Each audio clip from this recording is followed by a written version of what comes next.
Good afternoon, everybody. This is Harriet Westmore with the More to Discover podcast, the podcast where we discover ourselves through our self journey and content stories from all walks of life. Welcome to our channel. Please hit that like, share, and subscribe button. And I want to get this story out on the algorithm and also to bring better content as each time that we are going live. So without further ado, I want to introduce my personal friend, my financial mentor. Her name is Jacqueline Jones. She is the founder and owner of Thru Finance Collective, LLC.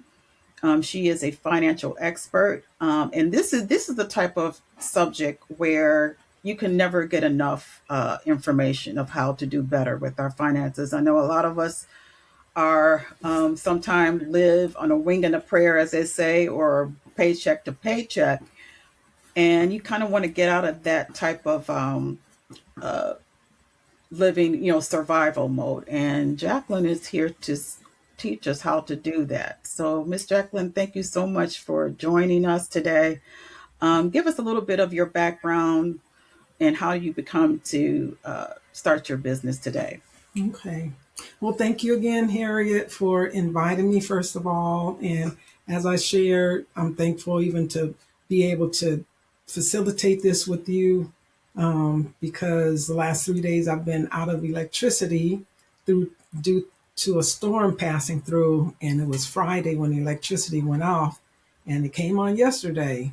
So wow. I'm glad to be sitting back in my home as opposed to somebody else's house trying to do this with you. About myself, I currently at Thru Finance Collective, I created this business 2 years ago. At least I didn't so much create the business. I kind of modified my business and my approach to what I was sharing because fully I've been teaching financial literacy since 2016. So that's 10 years this year, March 2016. And I was still working full time at the time. And my thought back then was as I was planning to retire, which at the time I thought I would be retiring in 22. So I felt I had 6 years to go, but I knew I wanted to continue a business.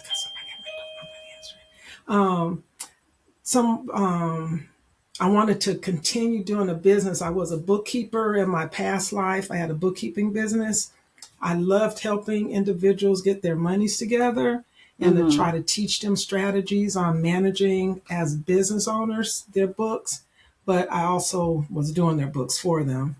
So in 16, looking at my retirement and what I wanted to do into retirement, I felt, you know what, I want to still help people, but I do not want to do their books. So my thought then was I want to be able to teach them how to do their books. So that's where my emphasis to say I'm not an expert. I'm an expert at what I do, but my expertise just I feel comes down to teaching someone how to be an expert in their own life over their own money. Okay. Because if we're not experts on what we take in and what we take out, who else is going to do it for us? Right.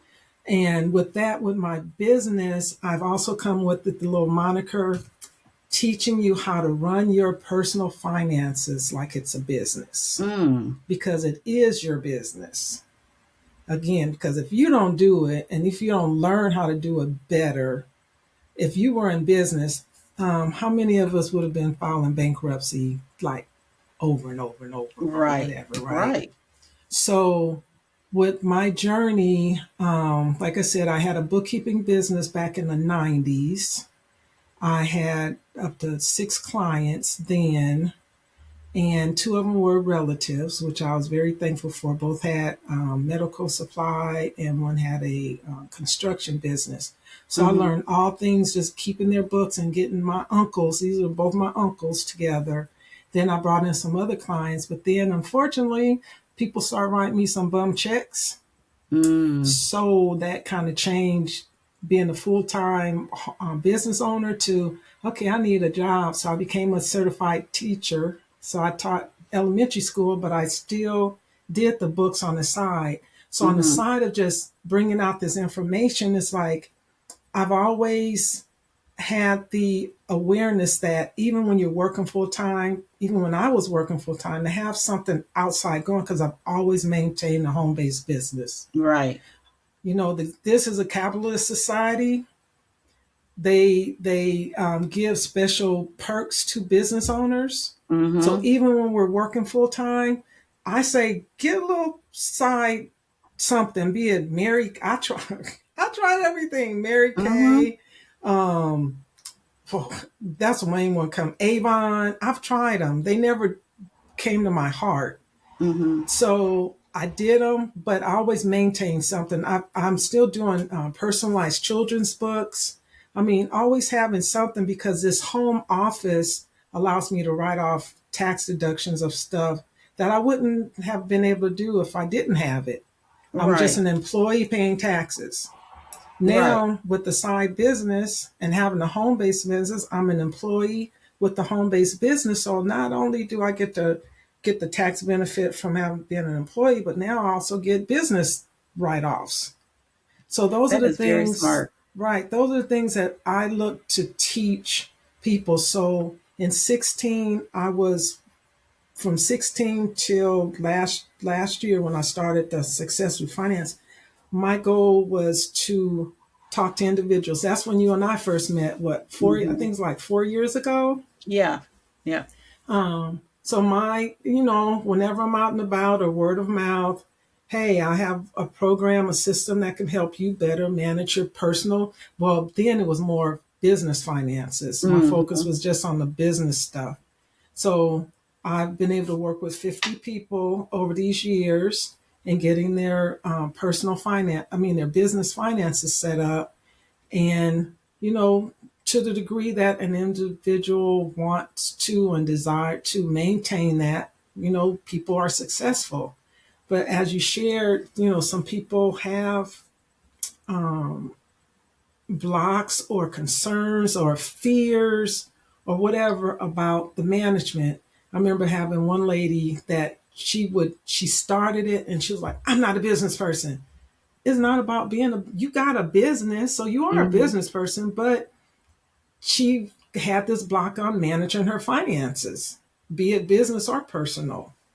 So that's where, for me, the individual side, I'm still available individually to help people. But last year, that's where my desire just grew and I changed. My prior name was SKJ Management Services. Mm-hmm. And I had that for 20 something years. So I decided I need to change my whole outlook, my whole mindset. And that's where I just changed things to Success Thru Finance Collective, LLC, with the ultimate goal that I'm going to keep my not the for-profit business, but ultimately what I'm teaching, I also see turning it into a nonprofit in the future, so Okay. that I can start taking it into schools and things on a nonprofit basis that still Right. teach what I teach. You Right. know, so for my background so my business thing, for me, I started managing money when I got married. That was Mm-hmm. a interesting thing. I'm sure many people listening to this will say when they're married, finances are probably one of the biggest issues people encounter, problematic issues that people Mm-hmm. encounter. And while, ooh, I've got this stuff popping up. I don't know what this is. Um, that I managed the money, but my husband just liked spending. So it was me Mm. trying to corral, me trying to, come up with different ideas of how we can like get our allowances and do this and do that. We tried so many different things. He was never happy. Mm-hmm. Honestly, I was fine, but he was the spender. So after our divorce, I continued. I've helped my mom through she went through some financial systems to get her better organized and straight. Because my stepdad managed the money, and when he passed, mom had to start managing. And I thought she Mm-hmm. was doing good for 5 or 6 years. And in that seventh year, Jackie, I don't know what's going on. Mm-hmm. I keep getting these insufficient fund check $36 every time. Mm-hmm. So okay, let's get a handle on that. So I've not only for myself, but I've taught my kids when they were young. I took the mentality I'm teaching my children to be sufficient and responsible adults. I Mm-hmm. didn't see them as I'm teaching children. So I did things to ensure age appropriate learning with managing finances. I had them coming in and writing out my bills and balancing my checkbook so they can see, mom, it's not just a thing of me handing you money. So I did things with them that I'm now incorporating into my own programs to kind of even bring out the idea to parents, not only for yourself, but what you're doing if you have children, if you're not showing them what you're going through, then they're going to see this stuff from the outside, and then Right. they'll go on to be an adult and not even know how to manage. Right. So it's like teach your children, be that model for them. How young would you suggest parents should start as far as educating the finances? I mean, what we're giving 3, 4, 5 year olds money, little Mm-hmm. piggy banks. I Mm-hmm. mean, it doesn't have to be extreme, but like a piggy bank. Hey, you get $1. I'll give you a quarter. Let's go. You can spend that, but the 75 cent is going in a piggy bank. Mm-hmm. Or up until a certain age, all of it is going in the piggy bank. But if there's the idea of teaching them responsibility, I believed in so as young as they recognize money to me, Mm-hmm. you know, doing chores around the house and giving the rewards or whatever, even if it's a starboard. Because I taught my daughters use with their kids starboards for rewards. Oh, he's cleaned his room. Get it here. Here's a star sticker. Mm-hmm. Because we do that in our educational system. When you get A's and things, you get recognized. Right. So why not Right. do that in your home to kind of emulate what the society is supporting to Mm-hmm. to those degrees? Because there's some things Mm-hmm. you don't want to bring home. But Right. I gave my kids when they got into middle school, I gave them money for their grades, but Mm-hmm. so much of it went into savings, and here's for you to spend.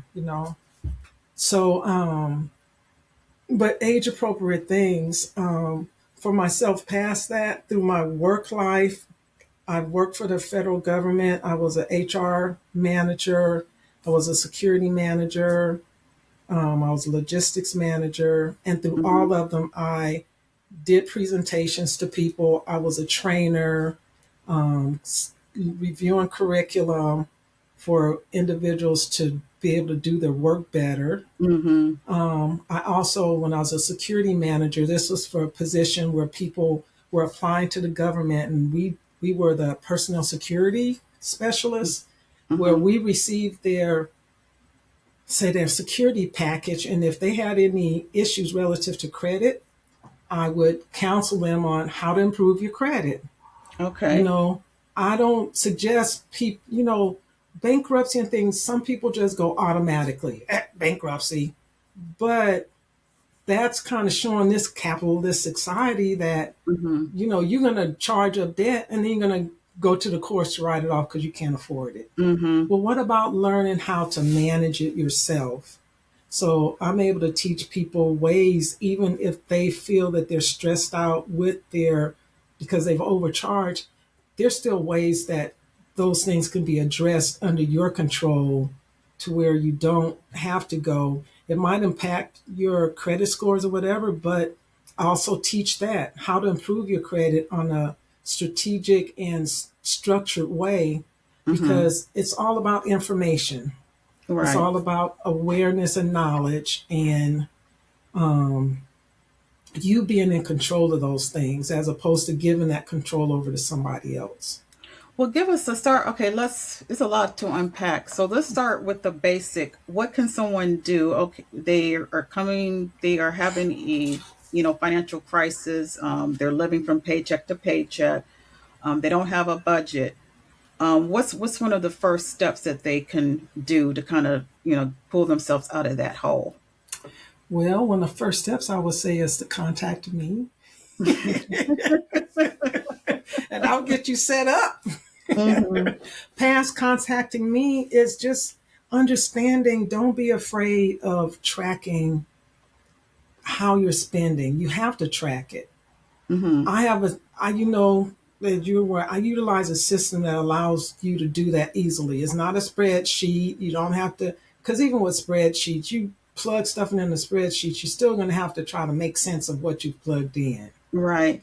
But with the system, and it is a computerized system that we use, it's a matter of the way when people come to me, my first thing is track, don't change how you're spending. Mm-hmm. Now, I'll use me, for example, when I start utilizing the system that I now support, which I love. It's like on the level of QuickBooks, but it's for personal and business. Mm-hmm. I learned of the program in March. So what I was able to do was I went and pull all my check statements, all my credit card statements, and I just start logging in everything from January 1st Mm-hmm. till I got caught up. And by the time I got caught up, it was then to May because I was working full time at the time too. Mm-hmm. But that was a commitment to myself to get that done. So what I was able to see, realizing it did not account for my cash spending because I was one that every first paycheck of the month I got $200 out in cash. Why? Mm-hmm. That's just something that I did for me, right? Mm-hmm. So I started. So I didn't track. I didn't hold on to receipts. So I saw those $200. I just put it personal. Okay. But with the checking account and with the credit card statement, I was actually able to identify where the money was spent, things like that, the Mm-hmm. categories. So when I was able to look back, and this is the idea, don't change your spending initially. Just live your life, but track how you're Mm-hmm. spending your money. I was able to look back and see, man, I was spending money eating out that much. Mm-hmm. you know, Mm-hmm. I'm not doing that. So then once I was able to see that, and this is, part of my training now, once people are able to see how they've been spending their money, now set up getting a budget, they call it now spending plan. Making a spending plan for yourself. It's not hard, it's not a hard set thing, it's not a percentage thing Mm-hmm. because prices go up and down with what we've experienced with COVID and recently with the gas spikes and all of that. Right. We can only spend what we spend, but when you see that, you can start making decisions on how to better spend what you Mm-hmm. have.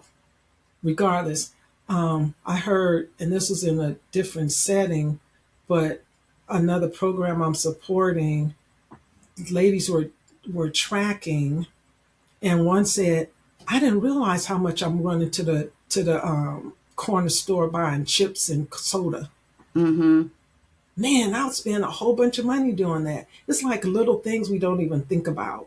Right. Like going to Starbucks every day. That in itself is like can be add up to a whole paycheck Yeah, because it's yeah, not cheap. yeah. So, So it's like once somebody can get that visual data mm-hmm. down, that visual view of how they're spending their money, then you can start making decisions, making choices, because it's all about choice. Mm-hmm. Maybe you decide I still want to go to Starbucks instead of going every day that I'm spending what if Starbucks runs like $10 a day, I mean $10 a cup. Mm-hmm. So $10 after a week, or say a whole work week, $50. Mm-hmm. So what if I just go two times a week? I mean, that's the type of choice you can make when you're seeing how that money's being spent. Right. And then make those decisions on what's important for you, because the biggest thing, even statistically, or when I've looked at like national surveys, people are not saving. People are Right. retiring now with no savings. Yeah. They retire, and then the income from their retirement, if they even have a retirement, only goes to so much. Then they've got to go work to make up the difference, which whatever that difference is. Mm-hmm. But it all comes down to just knowing your numbers. And that's the important thing of the tracking aspect, is not, and it's not for embarrassment, it's not to beat yourself up, it's just reality. Where am I today? What choices am I making, and how the Mm-hmm. money is being spent? And can I do something different with that?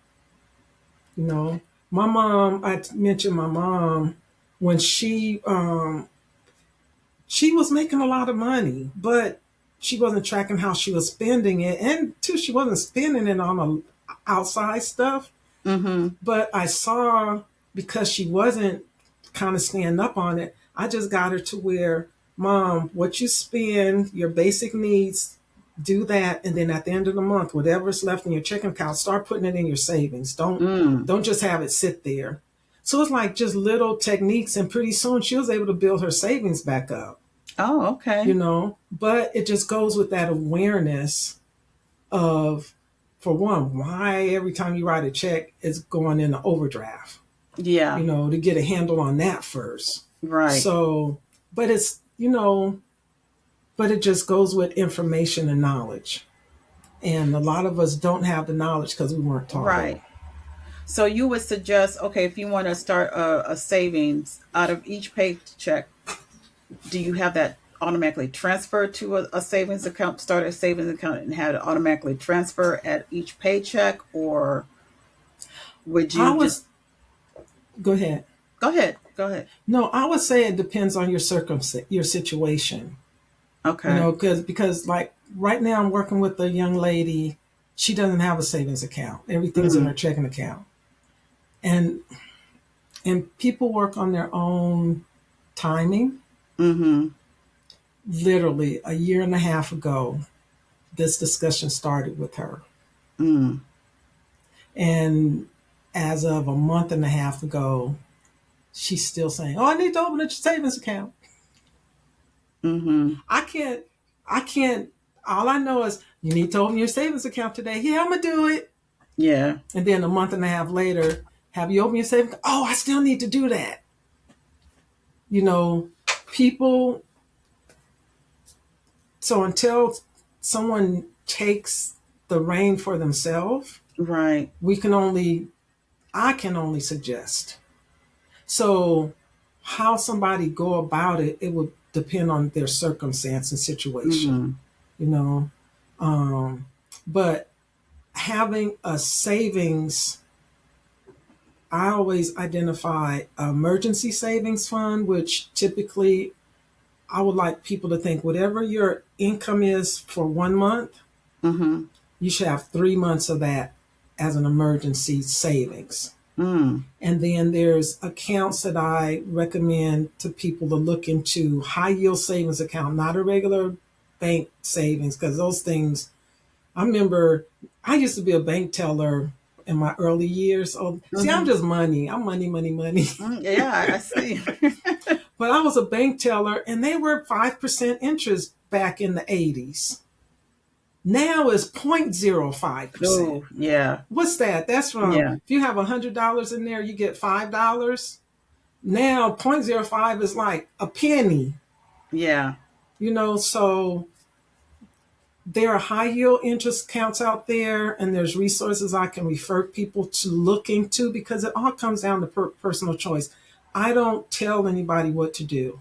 Mm-hmm. I can give information, I can recommend, but it needs to be a personal decision, because until we make a personal connection to it, it's Mm-hmm. just something somebody's telling us, Right. you That's know. true.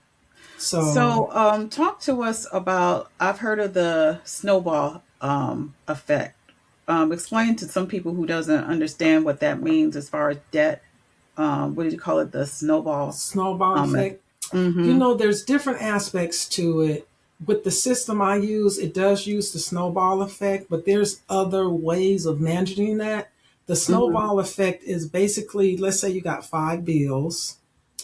You know how some people say, "Oh, I've got a couple 200 extra dollars, so I'm gonna put $20 here and $30 there and $100 there," and I don't know how they choose which one they're gonna give that extra money to. Mm-hmm. The snowball effect basically say you got that 200 extra dollars.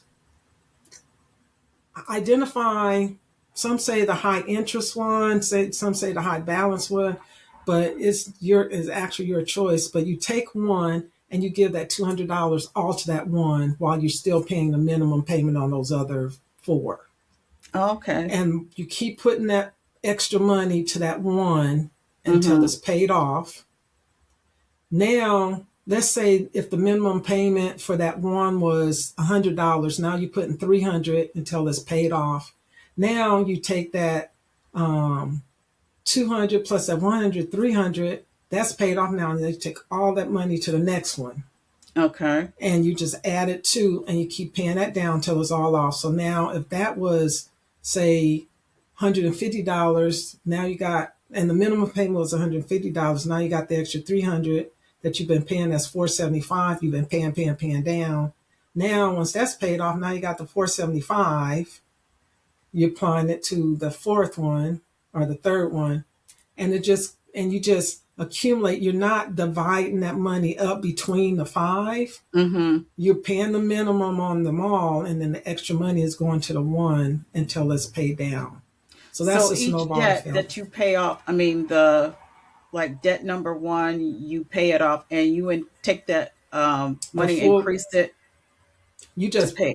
pay. Yeah, you don't say, oh, with the snowball. Okay, let's say again, if that first bill you're paying down, the minimum payment was 100, and you found you have $200 extra a month that you can put. You're Mm-hmm. paying 300 Okay. to pay that down, and then once that's paid off, now that 300 goes to the second bill.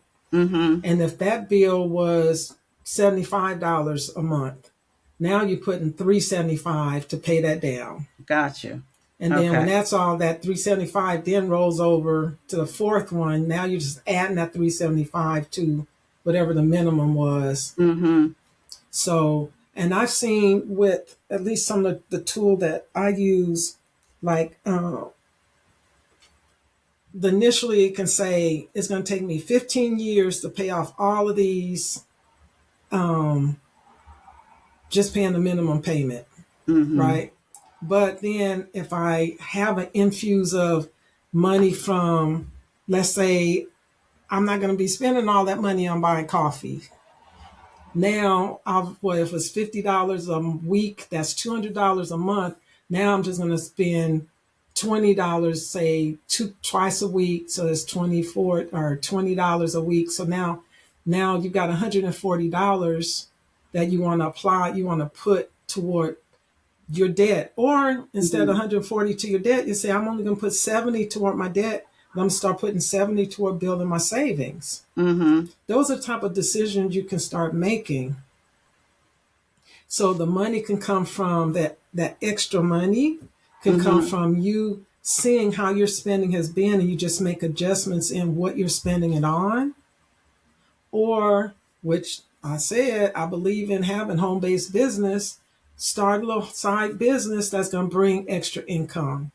And that extra income now goes towards paying your debt down, maintaining the business, Mm-hmm. or savings or something like that. Okay. I've learned, and I'm sure the audience have learned a lot. One of the key takeaways that I can think of is, which you said it. And by the way, I am in her uh, 90-day mentorship program, which she'll talk about how people can reach out to her for that. But to think of your household, your personal expenses, finances as a business, because you're running your household as a business. And also, see, like I'm freezing up a little bit.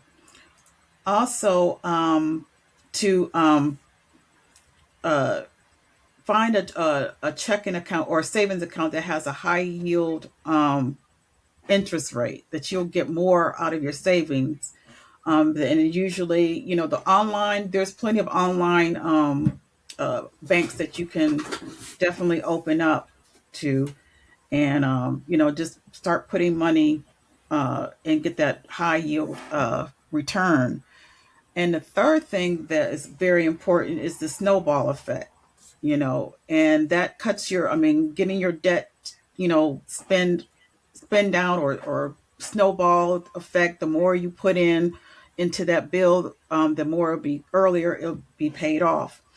It's all about mindset and Mm-hmm. and the willingness to do it. I know it's hard. It's hard to keep track of you start off great, but then, next thing you know, you you kind of get lack, which is, I am a procrastinator. I admit that. But the system that she has, that she uses, that she will talk about, and how you can get involved, it's a very useful tool.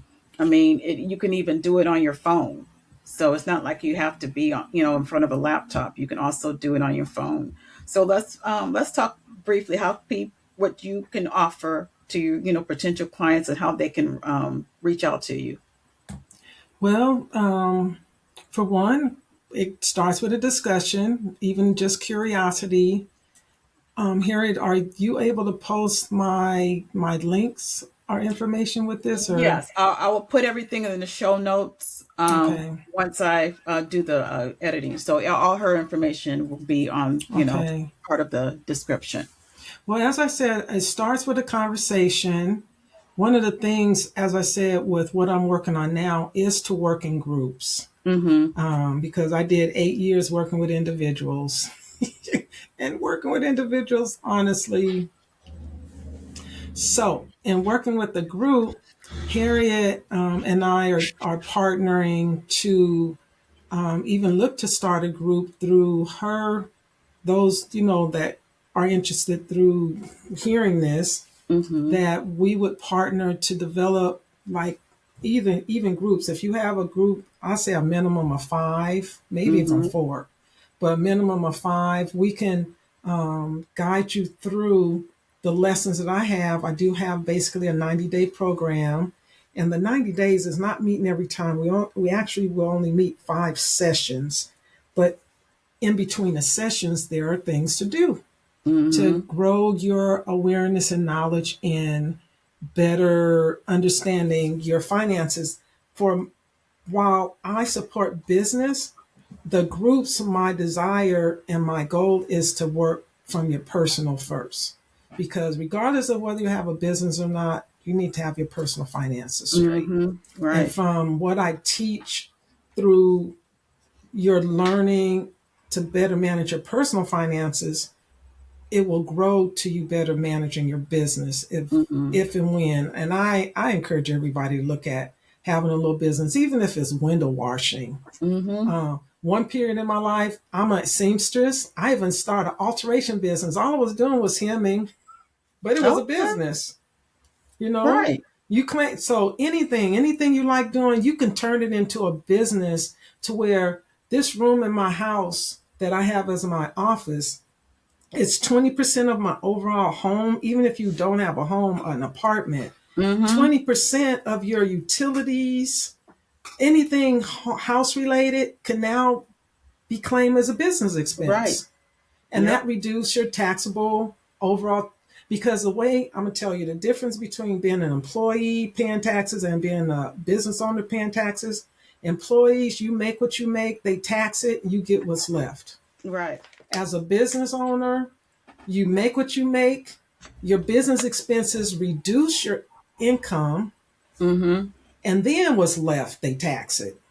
So I tell people, don't even be afraid of having business expenses, because it's going to reduce what ultimately you're going to pay in taxes. Right. That's why they can say billionaires effectively are paying less taxes than their secretaries, Mm-hmm. because their secretaries don't have businesses that they're writing off. So when the business billionaire, he's got property, all this other stuff, he can write off his business expenses.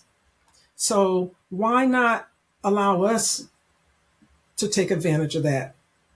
So Um, any little business, any little thing that you can do to claim, and the system that I present allows you to track not only your personal separate, which Mm-hmm. should also be done, have your personal things tracked, but it also track your business things separate Mm-hmm. so that you can keep those separate. But there are things people need to know about, capital transfers from the owner to your business and money transfer from your business to yourself, things like that. Because, like Harry and Right. I have talked many times, right now, as business owners, we tend to support our businesses from our personal money. Yep. Yep.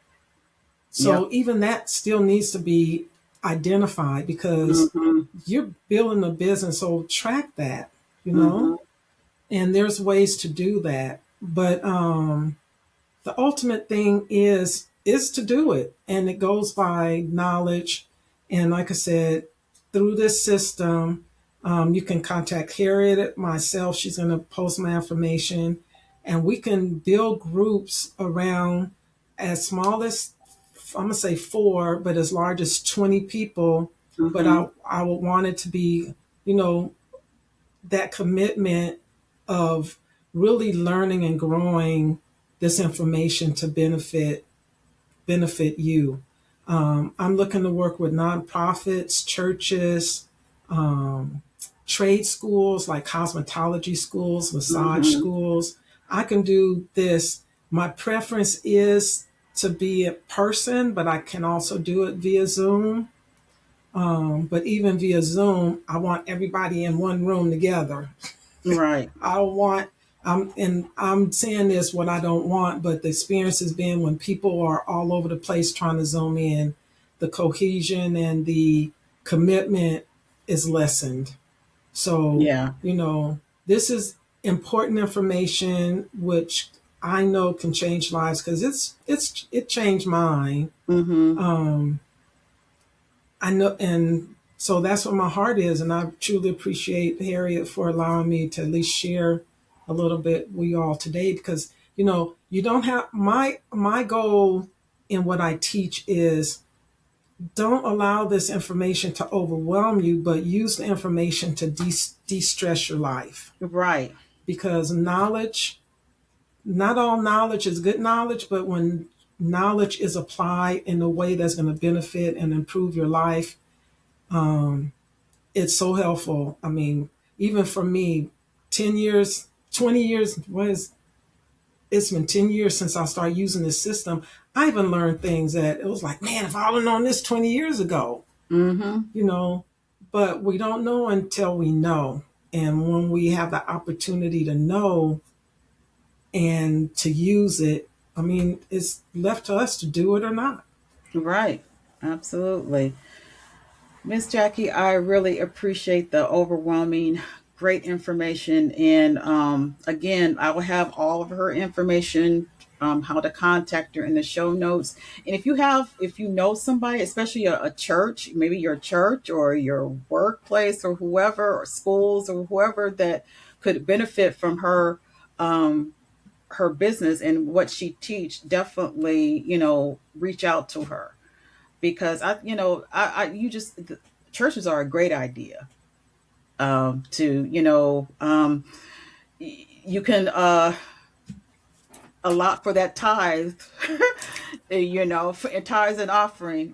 That could be part of your budget too, or whatever Mm-hmm. charity that you want to give. She Mm-hmm. can definitely help you do that. So I just appreciate this is always a conversation that it can be scary, but it's not going to improve until you actually make that step and do it. Right. Um, so all right, thank you so much, everybody. Don't forget to hit that like, share, and subscribe. Is there something else that you? Just one final thought. Mm-hmm. One of my driving forces with even doing this is knowing people that work full time and they're always saying they don't have. And I know they make good money. Even for me, I got to when I was working full time, I was $60 an hour. Mm, And I knew people making this amount of money, but they're all saying, I'm living paycheck to paycheck. So my heart has always been, what can I do to help them realize maybe it's just their spending habits or their lack of awareness of where the money's going, to Mm-hmm. where once they can make those decisions and see that, they can stop stressing out over that. And that's my Right. heart for this, is to teach people. It's basic, it's very simple. And we only make it hard because we make it hard here first, and It's then it blocks mindset. us. Yeah.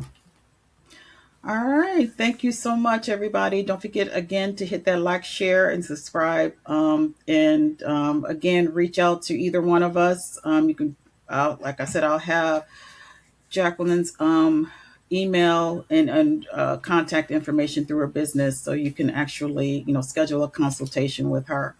And make sure they tell me when they do that it was a contact through Harriet. Yes. Mention my name, please. All right, you guys, please be safe and take care, and I'll talk to you Take next time. care. All right. Bye.